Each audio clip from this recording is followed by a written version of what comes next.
एक काम करता हूँ, आंख बंद कर लेता हूँ, जो होगा देखा जाएगा। राम राम राम राम राम राम राम राम राम राम राम राम राम राम राम राम राम राम राम।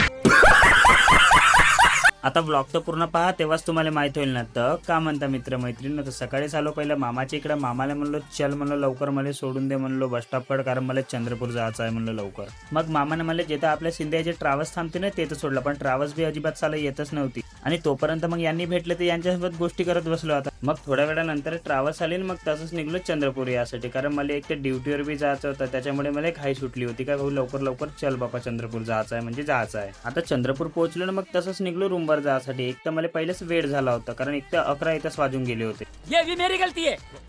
नहीं भाई मेरी गलती है. नहीं मेरी गलती. फटाक से रूमवर आलो आणि कपडे चेंज केलो आणि तसंच निघलो, कारण एक तर सर बी वाटच पाहत होते माझ्या रूमच्या मागं. मग त्यांच्यासोबत सीधा आम्ही घुगुसले चालले आलो. आता साईडवर पोहोचल्यावर सर म्हणले का थोडासा वरता जाऊन पाय, म्हणले किती काम झालं ना किती नाही. तर माझी तर पहिलेच फाटली होती, भाई जाऊ का नाही विचारच करत होतो. जसा तसा वरता चढलो, कारण मी पहिली वेळेस चढलो होतो एवढा वरती, आणि नजारा एवढा बड्या दिसत होता इथून, बहुत बड्या. आणि ऊन बी मस्त लागत होते साला येतं. आणि यांचा काम पटाकसे पाहून घेतलो किती राहिला किती नाही. तर मग त्याच्यानंतर मी खाली चालला आलो. त्याच्यानंतर आम्ही ऑफिसमध्ये चालले आलो. इथे जेवढे बी कामं होते ते करायचे होते. तर चला मग आजच्यासाठी एवढंच. तर भेटू पुढच्या व्लॉगमध्ये.